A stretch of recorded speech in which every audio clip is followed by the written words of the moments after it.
नमस्कार दोस्तों। आजकल देश में लोगों की भावनाएं बड़ी जल्दी भड़क रही, कहीं किसी हिंदू की भड़क रही है, कहीं किसी मुसलमान की भड़क रही है। यह अजीब सी स्थिति हो गई। देश में भावनाएं आए दिन लोगों की भड़क रही, कहीं कानपुर में भड़कती है, कहीं बेंगलोर में भड़कती है, कहीं मुंबई में भड़कती है, कहीं बंगाल में भड़कती है। पता नहीं कहां कहां भावनाएं अचानक एकदम से मध्य प्रदेश में जाके भड़क जाती है, मध्य प्रदेश के मुख्यमंत्री की भड़क जाती है। तो आप ये समझिए कि इस तरह से भावनाएं भड़कना बड़ा अजीब स्थिति है।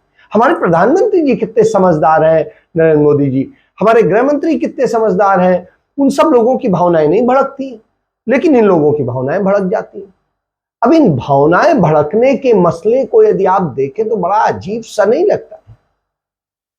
अब मैं जैसे नूपुर शर्मा ने चर्चा की तो मुस्लिम्स की भावनाएं भड़क गई। निश्चित रूप से यदि कटाक्ष इस दृष्टिकोण से होता है कि आपको अपमानित करना है तो उसका जवाब जरूर देना चाहिए, किसी का अपमान नहीं किया जाना चाहिए, लेकिन सत्यता दिखाना, बताना और वो कहना ये कोई भावनाएं भड़काना थोड़ी ना है। यदि आप भावनाएं भड़काने की बात करते हैं तो आप बताइए, क्या इंद्र ने ऋषि की जो गौतम ऋषि की पत्नी थी अहिल्या के साथ में रेप नहीं किया था? क्या उनके साथ में छल करके उनके साथ में शारीरिक संबंध नहीं बनाए थे, जिसके कारण उन्हें बड़े लंबे समय तक पत्थर की तरह रहना पड़ा? और जब राम वहां पहुंचे और उन्होंने अपनी लात से मारा तब उनका कहीं जीवन का उद्धार हुआ? तो क्या ये नहीं हुआ था? क्या चंद्रमा अपने देव गुरु को पिता समान माना जाता है, अपने गुरु की पत्नी को लेकर के भाग नहीं गया था? और उसने कई महीने तक का उनसे उत्पन्न हुआ पुत्र जो बुध है, जो बुध ग्रह के रूप में भी माना जाता है, तो वो बुध उनका पुत्र नहीं था। सत्य है, ये हम नहीं कह रहे हैं, ग्रंथ कहते हैं। इसके बाद आइए आप, जिस तरीके से है, क्या विष्णु ने जो है तुलसी के साथ में, जो जलंधर की धर्म पत्नी थी, उनके साथ में छल करके शारीरिक संबंध नहीं बनाए थे? और यही वजह है कि आज जब भगवान शिव के पूरे परिवार की पूजा होती है तो उसमें तुलसी का इस्तेमाल नहीं किया जाता है, क्योंकि तुलसी को अपवित्र माना जाता है उनके परिवार में, और इसीलिए शिव के पूजन में तुलसी का इस्तेमाल नहीं किया जाता है, प्रयोग नहीं किया जाता है। लेकिन विष्णु की पूजा बगैर तुलसी के पूरे नहीं होती है, क्योंकि वो उनके साथ होते हैं। और इसी तरह यदि समलैंगिक संबंधों की बात करें तो विष्णु के मोहनी रूप पर भगवान शिव के जो संबंध हुए और उस संसर्ग हुआ, उस संसर्ग का नतीजा जो वीरपात हुआ, उस वीर से पैदा हुए अयप्पा, भगवान अयप्पा स्वामी तो नहीं है? क्या इसे आप नकार देंगे? वेदों में जिक्र है, पुराणों में जिक्र है। तो इन सारी चीजों को लेंगे। यदि भारतीय सनातन धर्म की बात करेंगे, वैदिक धर्म की बात करेंगे, तो हमारे धर्म के धर्म ग्रंथ कौन से हैं, पहले तो ये जान लीजिए। हमारे धर्म ग्रंथ हैं वेद, वेदांग, उपनिषद और पुराण।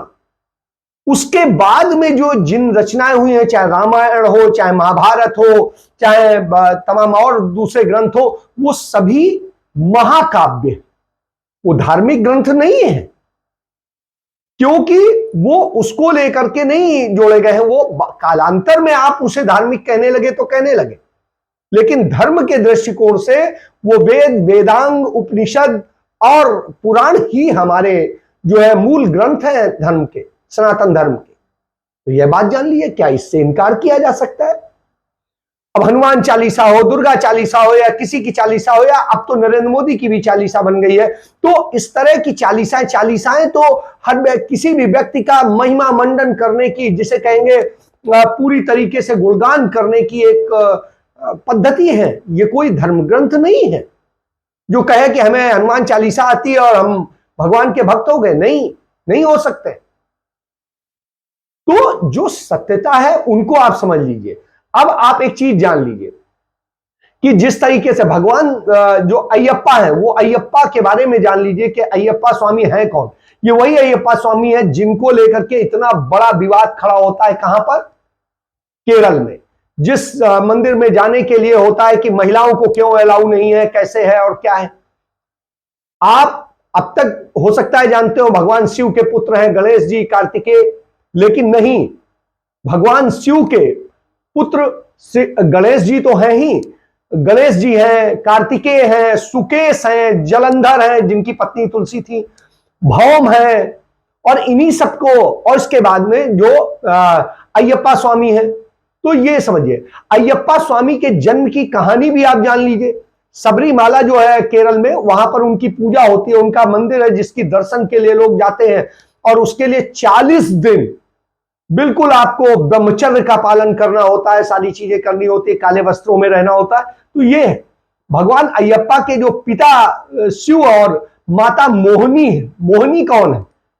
विष्णु। जब आप विष्णु पुराण पढ़ेंगे या शिव पुराण पढ़ेंगे तो आपको जानकारी होगी कि जो भगवान शिव, और जब विष्णु मोहिनी रूप धर के आए भगवान शिव के पास, और उन्होंने उनके उसको जगाना चाहा पौरुष को, तो उस स्थिति में विष्णु और मोहिनी का जब संसर्ग होता है तो वीर पात्र होता है, और जो वीर पात होता है उसी को वीर को पारद कहा गया है।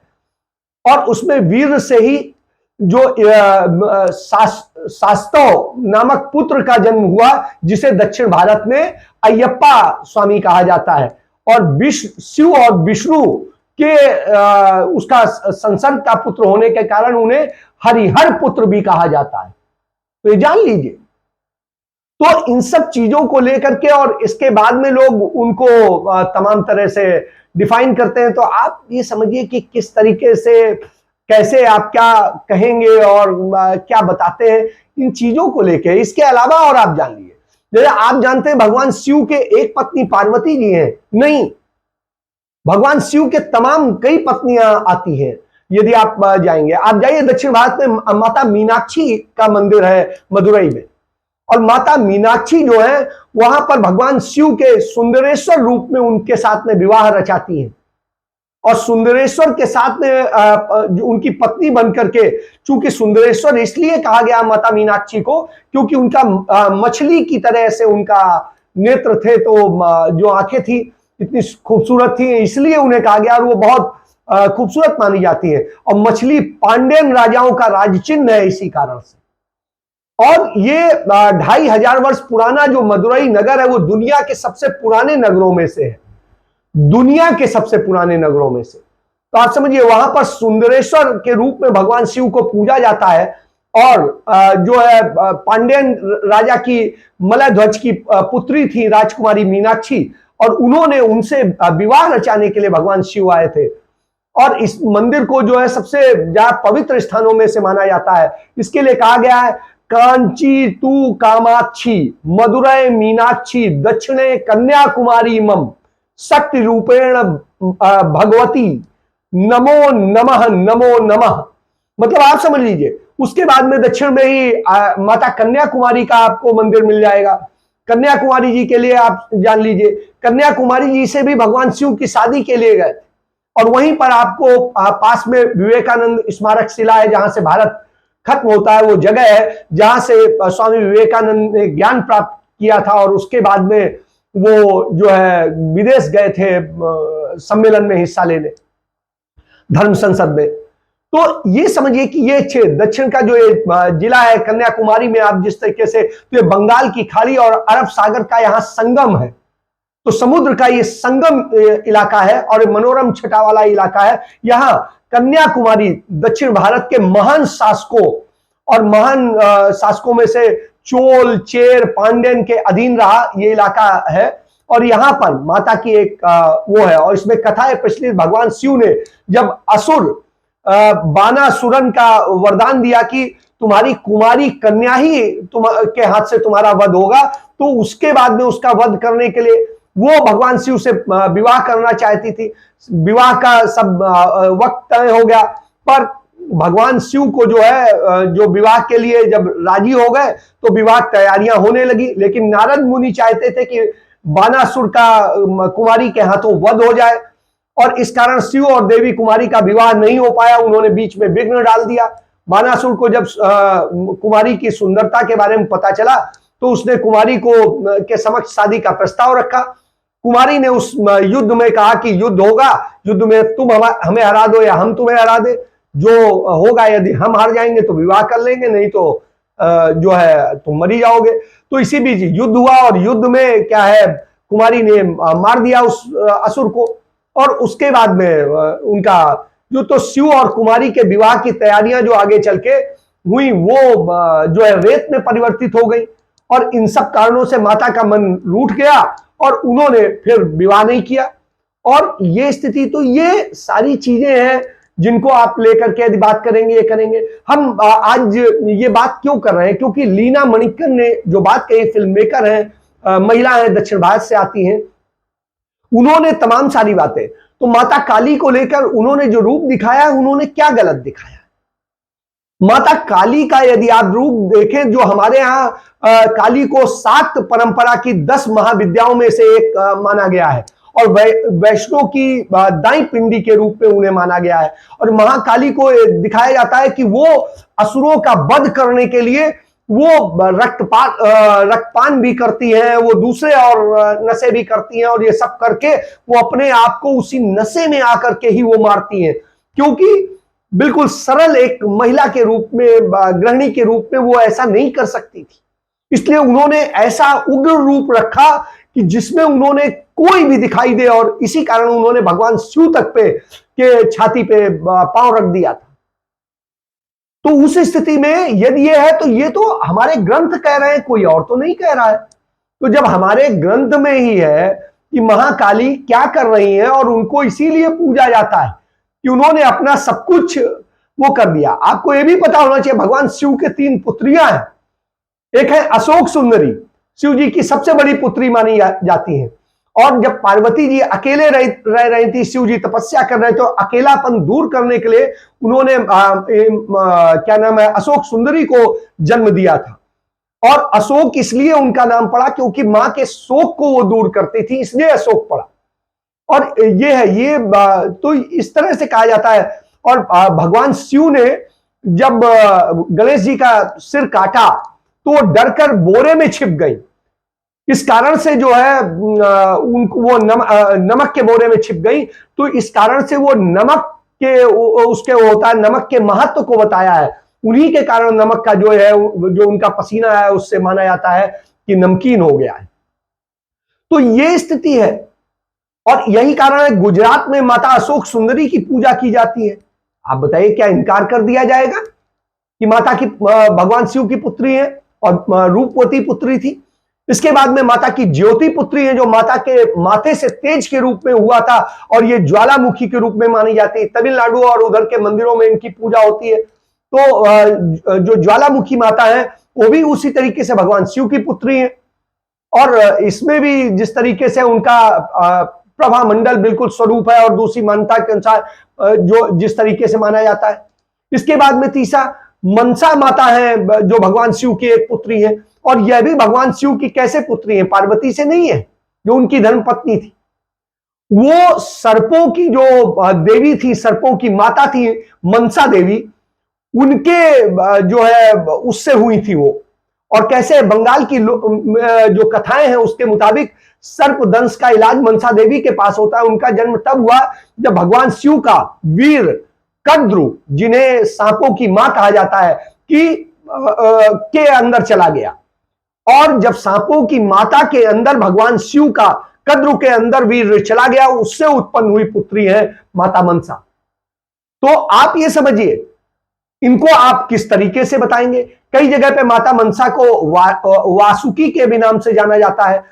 और ये जो है मतलब अब आप समझ सकते हैं कि वास्तविक उनके पिता दूसरे थे, माता दूसरी, लेकिन उन मां का जो ये पुत्री है वो जन्मी है भगवान शिव के उससे। तो ये सारी कथाएं कोई वो नहीं है। भगवान कार्तिकेय की आप कहानी सुन लीजिए, भगवान कार्तिकेय कैसे है वो भी जान लीजिए।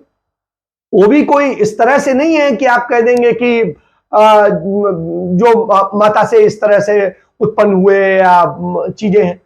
वो माता ने उस वीर को, जो है, जो माताओं का वीर था, उसको उन्होंने बहा दिया था, और उसी से जो है बाद में जो है सप्त ऋषियों ने की पत्नियों ने उसे पाला और पोसा और वो किया। तो कार्तिकेय भगवान जो है शिव और पार्वती के पुत्र जरूर कहलाते हैं, लेकिन ऋषि जरत्कस और राजा नहुस के बहनोई के तौर पर, और जो इनकी छोटी बहन मनसा देवी महर्षि आस्तिक के मामा है, जो इस तरह से आप इन सारी सब चीजों को समझेंगे तो जानेंगे कि क्या है। और जो भगवान कार्तिकेय है उनकी दो पत्नियां हैं, और एक है देवसेना जो दक्षिण भारत की थी, और एक है वल्ली। जो वल्ली है वो आदिवासी राजा, जो श्रीलंका के राजा थे, आदिवासी राजा, उनकी पुत्री है, उन्होंने उनकी सेवा की थी, उन्होंने शादी की। तो भगवान कार्तिकेय को यहां पर जहां हम उन्हें वो मानते थे कि हाँ वो कुंवारे हैं, वो जाकर के दो पत्नियों के पति हैं। तो इसी तरह से तमाम सारी चीजें ऐसी हैं, ये धर्म को आप पढ़ेंगे तब जानेंगे। अब किनकी जो है भावनाएं आहत होती है? जिन्होंने धर्म ग्रंथों को पढ़ा ही नहीं। आप ग्रंथों को पढ़िए, आप जानिए कि किस तरीके से। मैंने ये चंद सी बातें इसलिए बताई क्योंकि ये स्थितियां हैं, और इन सब चीजों को आप कैसे कह सकते हैं? अब ब्रह्मा जी अपनी पुत्री जिन्हें उन्होंने बनाया, पैदा किया, सरस्वती, उनके साथ विवाह कर लेते हैं, उन्हें अपनी पत्नी बना लेते हैं। तो क्या ये नहीं हुआ था? हुआ है। हिंदू ही धर्म में है, सनातन धर्म में है, हम नहीं कहते हैं, ग्रंथ कह रहे हैं। तो इन सब बातों से यदि आप आहत होने लगे तो रोज आहत होइए, आप ग्रंथ पढ़ते रहिए और आहत होते रहिए। तमाम सारी ऐसी कथाएं हैं, एक नहीं है। आप देखिए पांडव जो जिस तरीके से एक रानी रखते हैं और जिस तरीके से होता है, आप समझिए कि 5 पतियों की एक पत्नी, और उसके पहले आप देखिए वो जब कुंवारी होती हैं तो उस समय भी वो एक पुत्र को जन्म दे देती हैं, और लाज शर्म के कारण वो छोड़ आती हैं। आज के समय में होता तो आप क्या कहते? आप उनको तमाम तरह की गंदी संज्ञाएं दे देते, तमाम तरह की बातें कह देते, कहते चरित्रहीन है या क्या है और क्या नहीं। तो इस तरह की कथाएं और जो है स्थितियां हम नहीं कह रहे हैं, ग्रंथ कह रहे हैं, बता रहे हैं और डिफाइन कर रहे हैं कि किस तरह की स्थितियां हुई। तो तमाम सारी कथाएं, यदि आप रामायण की ही बात कर ले तो रामायण सवाओं से रामायण लिखी गई, और जो तुलसीदास कृत रामायण आप पढ़ के जानते हैं, रामचरितमानस है उसका नाम, उससे पहले सैकड़ों स्थिति है कि 100 के करीब रामायण लिखी जा चुकी है। बंगाल में रामायण लिखी गई है, ऋषि वाल्मीकि के बाद की रामायण जो है बंगाल में लिखी गई।